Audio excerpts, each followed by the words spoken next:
The NFL Combine is just a few days away where everyone is going to prove whether or not they should be drafted high or low. So in today's video, I want to give you guys my pre-NFL Draft Combine for the 2026 NFL Draft. Hit the like and subscribe button if you're new and going to enjoy. Let's hop into it. So as you guys can see, a bit of a different layout right here. This is actually my own website, my own mock draft simulator, so we don't have to use PFFs anymore. Guys, firstand10.net. It's in the link in the description below. Please check it out. Let's get into the mock draft. On this specific mock draft, you can pick a different starting round to start off at. You can pick a different amount of rounds. You can change the order. You can even play with a friend. With that said, let's go ahead and start the draft. No friends today, just your boy. You're stuck with me. First round mock draft. We're not going to do any trades on this one. We're going to keep it pretty chalk. And then after the combine, we'll do an updated one. Maybe we do some trades in that one. But here we are, Las Vegas up at number 1. We all know who the pick is going to be here. It is going to be Fernando Mendoza. Mendoza, just incredible year he had. Obviously winning a national championship, being the Heisman Trophy winner, going to a Las Vegas team that desperately, badly needs a future star quarterback, potentially. Somebody who can kind of carry the torch for this team and be the franchise guy they have not had since, like, Derek Carr. He goes into a situation where he's got Ashton Genty, Brock Bowers, $100 million in cap space, and Clint Kubiak as his head coach. I think that's a pretty great spot for him. You can see here, I give him a pro comp to Jared Goff. I mean, it's Jared Goff-like. He's not a perfect comp, but it's pretty close. So we're going to take Fernando Mendoza here, number 1 to the Las Vegas Raiders. Number 2 is the New York Jets, and very often you're seeing Arvell Reese be the pick here because he kind of fixes a variety of needs for this team. Bit of an edge rusher, bit of an off-ball linebacker, wherever you want to use him at. The Jets could use both of them, but I'm honestly not sold at him at number 2. I'm interested to see if he performs at the combine to kind of secure that second overall pick, but I'm not 100% sold on that. I do think Ruben Bain is still in play. I think David Bailey's in play. I even think Sonny Styles could potentially be in play here, or maybe a receiver. I'm going to go ahead and take Arvell Reese because I do think that is ultimately what the pick is going to be. Just want to throw it out there that, you know, if he doesn't perform at the combine and other guys perform well, you might see a different player be taken at number 2, and it may not be as chalk as just Arvell Reese. What I will say, though, is I do believe that Arvell does get a little bit of disrespect by some social media NFL analyst guys out there. I think the consensus is sort of, not the consensus, but the idea of him being a developmental player that doesn't have a true home. I don't really think that's that true. I think if you think he's an edge rusher, then yeah, he's a developmental, 2-3 year guy. But as an off-ball linebacker, he is a really good talent. Like, he gets downhill in a hurry. I think as a pure off-ball linebacker, sure, maybe Styles is the better pure off-ball linebacker, but it's that extra layer of physicality and versatility and size that does give Arvell Reese the nod over some of these other guys. So we'll take Arvell Reese here for the pure upside. Here we are at number 3, and it does feel like this pick is starting to lean very, very much so to one of these offensive linemen, either Spencer Fano or Francis Mauigoa. I think it would probably end up being Francis because interior offensive line is also a need for this team just as much as a right tackle is. So having Francis be the pick here just makes a lot of sense. But, I also do think that David Bailey makes a ton of sense. If Arvell is not the pick at number 2, I easily think he could be the pick here at number 3. So I don't just want to throw that idea out right now. I think there's a lot of options here at number 3. I am going to go with one of the offensive linemen here, though, since that does seem to be kind of where that pick is leaning towards. You obviously have an offensive-minded head coach now. We'll see what they do with Kyler Murray, whether they keep him or cut him or trade him or who knows what they're going to do.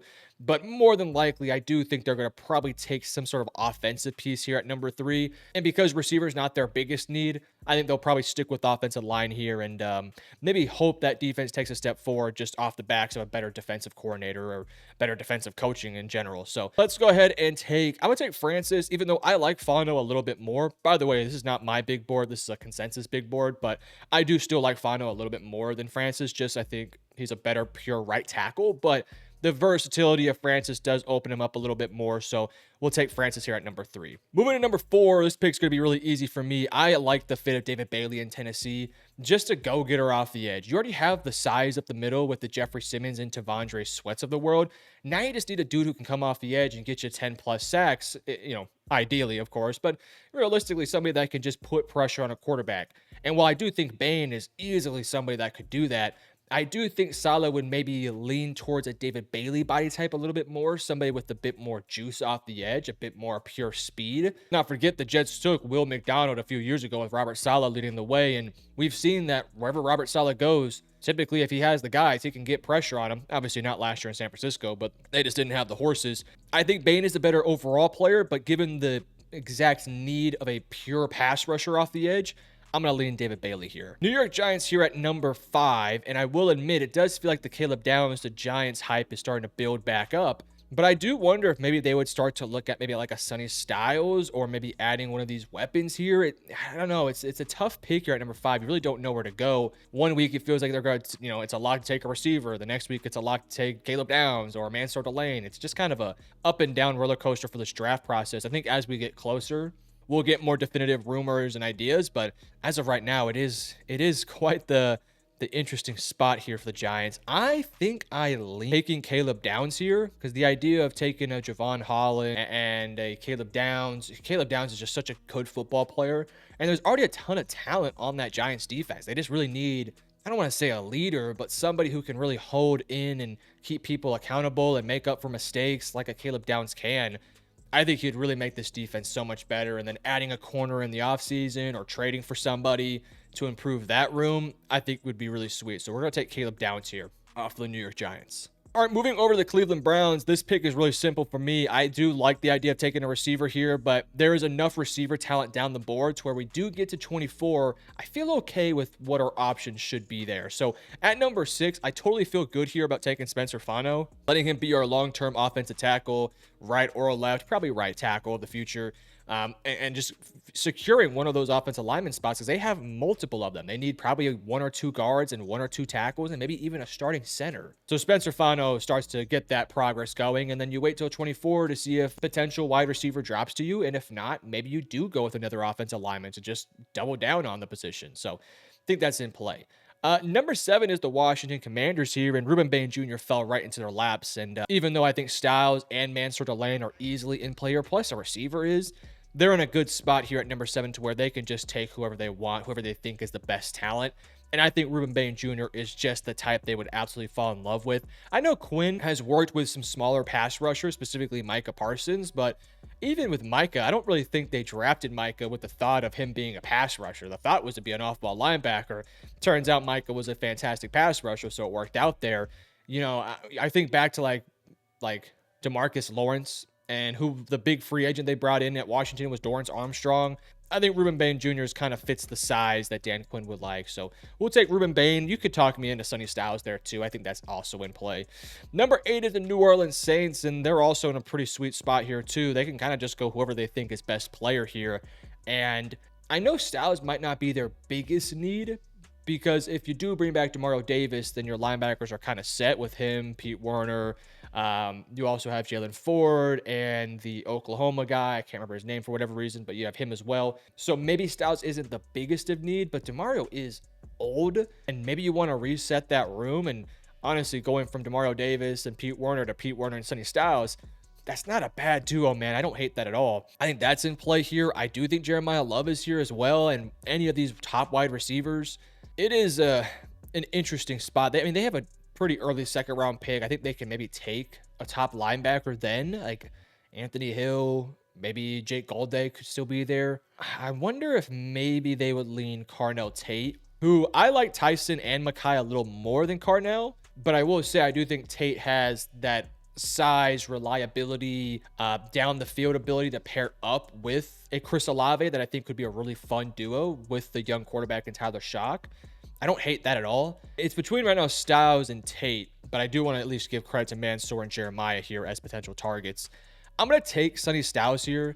Or no, sorry, I'll take Carnell Tate here. I'll do Carnell Tate. I just like the idea of continuing to give more weapons to Tyler Shock, or Shuck, sorry, Tyler Shuck. I get roasted every time I say his name, Tyler Shuck. Because you have Chris Olave, but outside of him, it's Juwan Johnson, who we'll see if he's on the team or they decide to trade him or what they do. His contract's pretty big, but he's a really good tight end. But then it's Devon Vele, who's a largely unknown prospect. I think he's got talent, mostly unknown.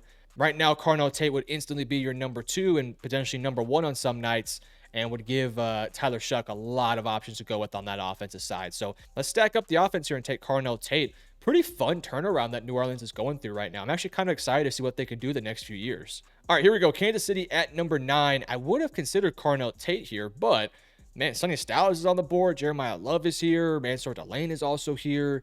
A lot of good options here. I know that the consensus idea is like, oh, they'll just take Jeremiah Love here. Maybe, possibly. I think they could. Will they? I don't know. That is kind of the dilemma that we're in here with this pick. I will lean, I think, Sonny Styles here because Leo Chanel is a free agent. I know you just re-signed Nick Bolton, really good downhill player. Sonny Styles a bit better in coverage. I think their play styles could complement each other well. You want to restack this defense to get back to where it needs to be. I think Styles makes sense here. There's not a pass rusher I would take right now. The only one I'd maybe consider would be Caleb Banks here, but that feels a little early. He'd have to dominate the combine, which he could, but I don't think I'll do that here. Right now, my options are Jeremiah Love, Sonny Styles, or Jordan Tyson, or Mansour Delane. Any of these top 4 guys, I think they all make so much sense in so many ways. Love gives them a true punch in the backfield. Styles gives them some punch in the defense. Tyson gives them an actual size weapon on the outside that can dominate with Patrick Mahomes. And then Mansour Delane has that outside corner, and that's really tempting as well. Man, this is a pretty fun spot here for Kansas City. The problem is you can only take one of them. I think long term it would make more sense to take.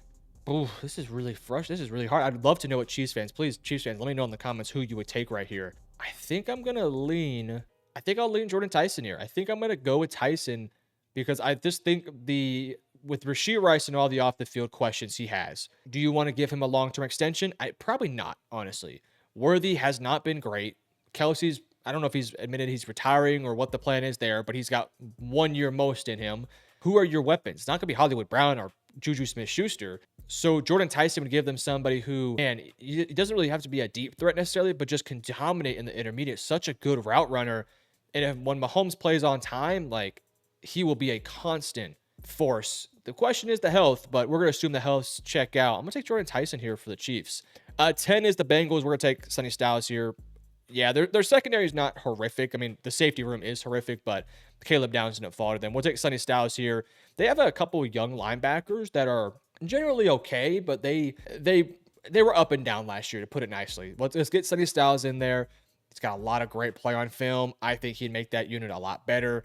Let's knock that through. 11 is the Miami Dolphins, and I think this pick is kind of served on a platter for them. We're going to take Mansour Delane here. He is just a lock steady cornerback 1 for this team. They don't have really CB 1, 2, or 3 right now. We'll see what they do in free agency. They're going to have to address it with 1 or 2 bodies, but Jeff Hafley has to retool that unit, and he doesn't want to have a bad secondary. Like, that's just the bottom line here. We'll take Mansour Delane to fill that role, which unfortunately puts the Cowboys in a tough spot here. If this is the situation they're in, expect Dallas to try and take some calls here to see if somebody wants to move up for Jeremiah Love, because they locked in Javonte Williams to a long-term contract. 3 years, 24, really good contract for them. They don't need Jeremiah Love. Sure, Love and Williams would be pretty sweet, but you don't really need to do that. So I don't think they'll do that here. This is worst case scenario for Dallas because the top corners off the board, the top safeties off the board, the top pass rushers off the board, the top receivers are off the board, especially if they lose George Pickens. So tough spot here for them, top linebacker as well. I do think they would take McCoy, assuming they do a full medical checkup on him, a private workout, all that stuff. I loved his film in 2024. You can read the synopsis we have here. You can see the numbers. These are, they're supposed to say 2025. Still a little buggy. We're still figuring all that stuff out. But he just played so well in that 2024 season, just so dominant. Let's take Jeremiah McCoy here to the Dallas Cowboys. 13, Los Angeles Rams, who I think would have loved to have taken Jeremiah McCoy here. Maybe they would also consider a trade back here. I'm going to go with Mekhi Lemon because Devontae has 1 more year on his contract. Stafford has 1 or 2 more years left in him. I think the idea of pairing Mekhi next to Puka Nacua, 2 very similar kind of guys in terms of the way they want to play the game, with a physical tone, with a willing to block sort of mentality, a willing to do whatever it takes. Puka can work inside outside. Mekhi can work inside outside. A trio of Mekhi, Devontae, and Puka for 1 year, or maybe 2 years, they bring back Devontae, is straight up filthy. And then long term, you have your wide receiver 1 and wide receiver 2 for the foreseeable future. I think that would be such a great deal right there. So let's do Mekhi Lemon for the Rams, who I think would have liked to have taken one of these top corners, but unfortunately one did not fall to them. Baltimore at 14. I wonder if maybe they would consider Jeremiah Love here, if there would be any sort of thought in it, but I don't think that would be the pick. I do think that this is a pick that will probably be either on the offensive line or defensive line. And my names I'm thinking of right now are Vega Ione or a Peter Woods. I'm not too high on Keldrick Falk. I'm just not there with him. Maybe you could talk me into like an Akeem Mesidor here. I think that is also a play that could be pulled. A lot of options I could go with here. I think if they can get Matabike back, which the big if, but if they can get him back, then I guess it does take Peter Woods kind of off the table. I'm going to go with Vega Ione to fill in at that right guard spot. We saw last year Dallas take Tyler Booker around this range, and it really worked out for them on the offensive line. The offensive line for Baltimore is not horrific. That right guard and honestly that right side of the line really hurt them last year. Bringing in Vivek Ione, let him play that right guard position and just let him be, hopefully a multiple year starter that maybe makes a Pro Bowl or two. Let's take Ione there to the Baltimore Ravens. Tampa Bay up at 15. I believe Rachaad White is a free agent, so maybe Jeremiah Love is a potential possibility here. Him and Bucky Irving would be pretty sweet. I don't think that offense needs more weapons. If they bring back Mike Evans, which I'm sure they will, they have a number of superstars, so their need for a running back, not the biggest one. Peter Woods is here. I love the idea of Vita Vea and Peter Woods. I think that could be kind of sweet. They're obviously hoping for Kalijah Kancey to just stay healthy at this point. I don't hate the idea of Akeem Mesidor here. The production doesn't lie. I mean, 12.5 sacks, 17.5 tackles for loss. I mean, he was just so unbelievably productive. He is an older prospect, but this is a Buccaneers team that's trying to go all in right now. So it is a theoretical possibility that it could potentially end up happening. Cassius Howell is often mocked here because he does give them that extra little bit of juice off the edge. And I do think that makes a ton of sense as well, by the way. So I'm going to go with Cassius Howell here. I just think he is such a pass rush demon, and they need a pass rush demon. So we'll go with Cassius Howell here, although I think Akeem Mesidor is totally in play. Jets at 16, if they don't bring back Breece Hall, which I think they're going to do either on a franchise tag or an extension, then Love is in play, but because they already, should have Breece Hall, they should be good there. You can't see it on your screen here, but there is a button on the bottom that says New York Jets pick. We can see they took Arvell Reese earlier. So I think we're going to continue here with the defense. With the way the board kind of fell, they don't really, the top receivers are off the board. The top corners are off the board. Maybe you'd consider Avion Terrell here, but I think I'm going to take Peter Woods here, who, look, let's be honest, did not have the greatest 2024 or 2025 seasons, but he was so good in 2024. And if he can get good coaching, which I think Aaron Glenn can do, he can be a really good disruptor up the middle as both a pass rusher and as a run defender. All right, Detroit at 17. I don't love how the board fell for them either, honestly. But I do like the idea of Akeem Mesidor, pairing him up with Aiden Hutchinson. If you don't bring back Muhammad, which we'll see, he's an older player. I know they brought back Levi on Wuzarike, I want to say. So they have that a little bit. So the interior is, if he's healthy, he's a good football player. Let's take Akeem Mesidor here to come off the edge and pair with Aiden Hutchinson. 18, easiest pick of the draft, Jeremiah Love. If Love is not a top 10 pick, he might end up falling straight to 18, and that's a pretty good landing spot for Minnesota. More than likely, he's going to get taken before 18, and it's just going to be some random team that takes him. It's like Tampa Bay, and we're like, what the hell? But it's like, okay, yeah, he's a good football player, so can't be mad. Carolina here up at 19. By the way, I'm looking this way because that's where my screen is, so I apologize. Anyways, I think this pick is interesting because you could go with Kenyon Sadiq, given the fact that JT Sanders had an injury, didn't get a lot of production from that room last year. So getting a Sadiq, assuming he has a good combine, could raise his stock to being a lock at first round. I think that's a possibility. Caden Proctor to be your left tackle. I think your left tackle is going to be out for a while. So Ike Ekwonu. So maybe, I'm not sure you want to do that though. I don't hate the idea of Casey Concepcion at all. I think his play style with this team just makes a lot of sense. And man, the board really didn't fall great for them. Maybe Caleb Banks. Banks, so dominant at the Senior Bowl. I'm so excited to watch him at the Combine just to see if he can continue his play. Him with Derek Brown. Derek Brown, more of that pure run stuffer. Banks can be a bit more of a disruptor. I don't hate that pick at all. What else is a possibility here? I think maybe TJ Parker, maybe, but I think they're looking for more of a pure pass rusher. I don't think there's one on the table here. I'm going to go, because you can't, 3 straight years of wide receivers to me is a little bit over the top. There's so much depth in this receiving core, or this receiving class, to where you can get Skylar Bell in round 3 or 4 and feel really good.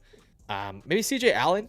They need linebackers pretty bad, but I like the upside of Banks quite a bit. I think Banks, if he looks good at the combine, keep an eye on him. He might be shooting up draft boards. 20 is the Dallas Cowboys. We just took Jermon McCoy. I think they're going to want to double down here on the defensive or on the back end of their defense and take Emmanuel McNeil Warren. If you're not watching this guy, he's 31st on the consensus board. He is a top 15 player on my big board, and I think if he has a good combine, you're going to hear a lot more about Emmanuel McNeil Warren being a potential top 20, top 15 pick in this year's draft.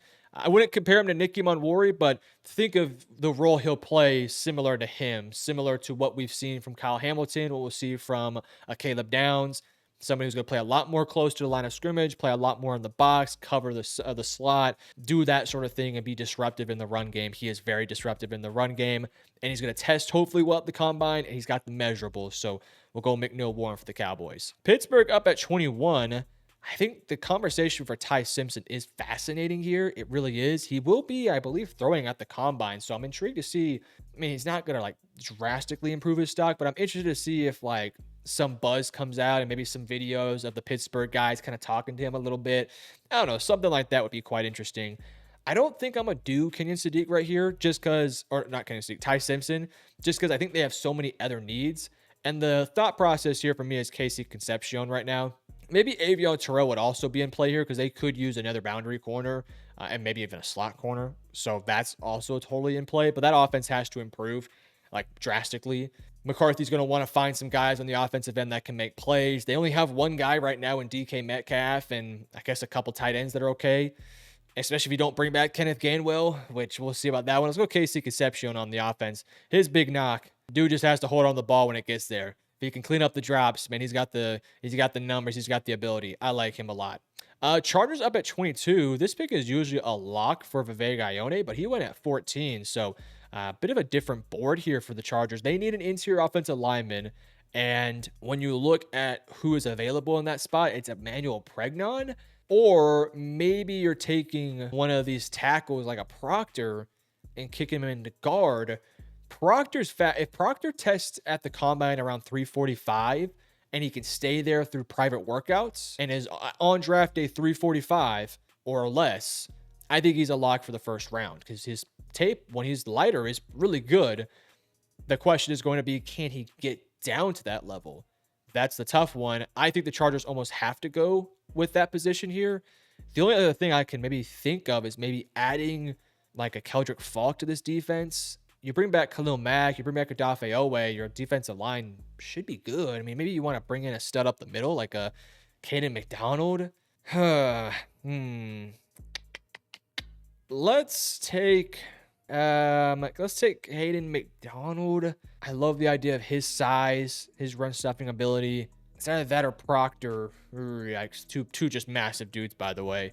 Let's go with Caden McDonald. I think Proctor might be a little bit scary because they just had Mekhi Becton, who was straight up dog water. So we'll take Caden McDonald. Philly up at 23. This will be Avion Terrell. They need another corner on that unit. I think Avion Terrell fits the mold really well. 24 is the Cleveland Browns, who we have already taken Spencer Fano for. So we have one piece on the offensive line. Maybe we double down and take Caleb Lomu, his teammate, right? Take the two Utah guys and get two starting left and right tackles. I don't hate that idea at all. Denzel Boston is here, and I like Denzel Boston. I think he has some really good tape out there. You can see the numbers are here. I do have some concerns with him, but his style with Judy and Isaiah Bond, I actually think could make for a pretty good trio of receivers if Bond and Judy can catch the football. But still, I don't hate that. But the idea as well of like Lomu and Fano, just from Utah to Cleveland, that continuity and having two long-term tackles, like that's a really intriguing idea. And you're going to have a top pick in the second round, and there's a ton of good receivers still available. Like, what's stopping them at, I think they're like, what, 30 something, 37, 36, whatever their pick is. What's stopping them from just taking, I don't know, maybe Omar Cooper or Chris Brazel? I know Zachariah Branch might be an option for them. Chris Bell. Like, there's a couple really good options. I'm going to go with Caleb Lomu, man. Get your left and right tackle of the future, dude. Just bring the Utah boys down to Cleveland, Ohio, bro. Why not? Chicago at 25. This is a defensive lineman. I'm not a fan of Keldrick Falk. I'm much higher on TJ Parker for this specific unit, for this team specifically. Let's go with TJ Parker. I'm just trying to see if there's anything else maybe I'd consider. They do need a safety. Maybe Dylan Thieneman could be the pick here because Kevin Byard is a free agent and he's older. And you have Jaquan Brisker, who's a free agent. We'll see if they can match that. Let's look at the safety board real quick. By the way, I need to order that. I think that Thieneman would be the next one to come out and be off the board here. Maybe AJ Halsey could be an option. This is interesting because they don't have an early second round pick. It's a later second, I want to say. So they're going to have to really take care of this pick here and pick wisely for one of their bigger needs. I think they can address defensive line in free agency well enough to where I'm actually going to go with, but the safety class is also pretty good too, by the way, like really solid in free agency this year. Like Jalen Thompson, Kobe Bryant, just re-signing your guys. By the way, I think they released Tremaine Edmonds, so linebackers also a need with CJ Allen here. I mean, they did have Roquan Smith, I want to say. So, wow, a couple really fun options here. Bears fans, please tell me what you're thinking here. I think Bears fans would want to take TJ Parker, but I don't think they'd be mad at either CJ. I feel like they would be a little upset with Dylan Thieneman. So I'm going to go with CJ Allen because I would like to believe that they're going to be able to address defensive line. Linebacker free agency is not horrible by no means. They can pull off a Quay Walker, Quincy Williams, something like that. But it's a pretty good linebacker class, so let's just address one of their needs here. Let's take CJ Allen there to Chicago Bears. Buffalo up at 26. Let's take Denzel Boston. The Keon Coleman comments are wild, and you have to assume that something's going to come from that. Maybe Denzel Boston could be their replacement there. San Francisco at 27. Probably would have liked to have Denzel Boston. It's unfortunate. Maybe I'm not very high on Monroe. I much prefer Max Ahianachor, something like that. I gotta make sure I get that down by draft day. So I think that maybe Monroe's not in play, or Proctor might be in play. If there's a guy that can really help him keep his weight down and play, up to par, it would be Trent Williams. So that's an option here. I'm also thinking about Kenyon Sadiq because of the Kittle injury. I know they've gotten by with other tight ends in their roster, but we saw it in the playoffs. Like when they didn't have Kittle, it was bad. And, he might be out for a while. Maybe Omar Cooper, him and Ricky Pearsall, maybe. I don't hate it. And you bring back Jawan Jennings as well. That could be sweet. I'm going to go with Kenyon Sadiq here. I think he's a higher end talent, ton of upside. His play style would work well with Kittle if Kittle comes back and is healthy. So, yeah, we're on that end. Houston at 28. I think this is Caden Proctor territory. Really going to probably kick him inside to play guard because you already have Ariante Ursary. But a duo of Ursary and Proctor, quite risky. Could be terrible, but it could also be pretty sweet and pretty strong. So we'll make that pick happen. 29, we got the Rams, and their original pick was Mekhi Lemon. I would like to go corner here. I think Cisse is going to impress people at the Combine and fly up draft boards. I don't know if Colton Hood or Chris Johnson or Keith Abney are quite... By the way, I think Keith Abney is a little low here. I think he should be higher. I don't know if their combines are going to wow people or anything like that. I think Cisse has the best chance to wow some people and maybe, creep up draft boards a little bit. Plus, I think the Rams would benefit from a bit more athleticism in the back end. So let's go with Brandon Cisse there. Denver here at 30. This is a great landing spot for Keldrick Falk. I think this is an ideal spot for him. John Franklin Myers probably gone in the offseason. You need a replacement for him. Just plug in Keldrick Falk right there, who's probably not the disruptor right now, but really good run defender, has the upside to develop into being, I don't know, a 5 sack a season, somewhere around that range type of guy, who's a good run defender. I think back of round 1 is where I'm much more comfortable with Keldrick Falk. New England here at 31, you got to think this has got to be a left tackle or an offensive lineman in general. Will Campbell can play better, like no doubt in my mind, but what we saw in the postseason was pretty damn rough. Again, I'm not too high on Monroe Freeling. He's flying up boards because of his size, his athleticism. I get it. He should look good at the Combine. I think New England needs somebody a bit more lock steady, a bit more of a known product. And that kind of makes me lean towards Blake Miller because he's been a multiple-year starter, has gotten better every single year. I'm higher on Max. I'm not going to even... I can't pronounce his last name. I'm sorry. I keep forgetting what it is. Ahianachor? Sorry. I love his upside. I think he is somebody that could take a year or two to get to where we need him to be. New England doesn't really have that time. They need somebody who can step in immediately. I mean, they have time. Let me rephrase that. They have time because their quarterback's in his second year, but they're also wanting to win now, right? So they're in a kind of a unique spot. I'm going to go with Blake Miller. I just think you can play him at tackle immediately, right or left, wherever you need him at. And you know what you're going to get from him, which is a pretty solid offensive lineman. So we'll go with Blake Miller. And at 32, with the Seahawks being on the board here, I'm going to go with Colton Hood. Sorry, no, I'm going to go with Keith Abney. I think his technical ability and coverage. The Seahawks have 2 free agent corners. They need to fill that out. I'm really intrigued to see what Abney looks like at the combine because I think he can either improve his stock or really hurt his stock depending on how he looks. But I will go with Keith Abney. Anyways, this has been our 2026 mock draft. You guys can see it all here. By the way, this does save to your account. So if you guys do a mock draft and you make an account, you can come over here. I'm an admin, so some of these won't be an option for you. But you go to your profile, you'll see your name, and then you will go here to saved mock drafts where you can see all the mock drafts you've done. So guys, please check out the website. But you guys let me know in the comment section below, what are your thoughts on this mock draft? And number 2, what are your thoughts on the website? If you have any ideas, please email me or let me know in the comment section below. I would love to hear your thoughts and opinions. And I'll see you guys in the next video. Peace.